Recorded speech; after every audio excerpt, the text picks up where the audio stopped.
Olatzi Barretxe naiz, DOT kooperatibako bazkide eta sortzailea. Bertan produktu diseinuan eta diseinu estrategikoan aritzen gara, berrikuntza arloan, eta hortik tiraka etorkizuna dugu askotan izpide eta lor pertsonalean etorkizunak sortzen dit niri interesa, kezka eta jakin-mina. Arantzazuk historia luzea dauka, baina batez ere 20. mendeko historia eta niri asko interesatzen zaidana, hemen gertatu zelako niretzat nolabaiteko iraultza bat, ez?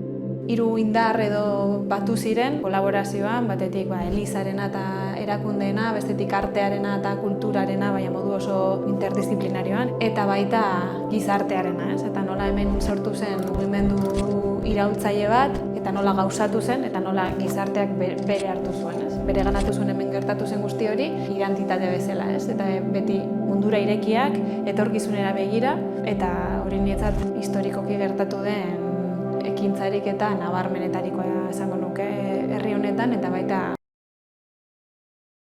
inguruan ere bai, ez? Kezka honekin natorrona iraultza horren oinordiko diren fraidengana galdetzera ea nola egiten dugun euskeratik eta gure kulturatik eraikitzen den etorkizun bat, baina ausartak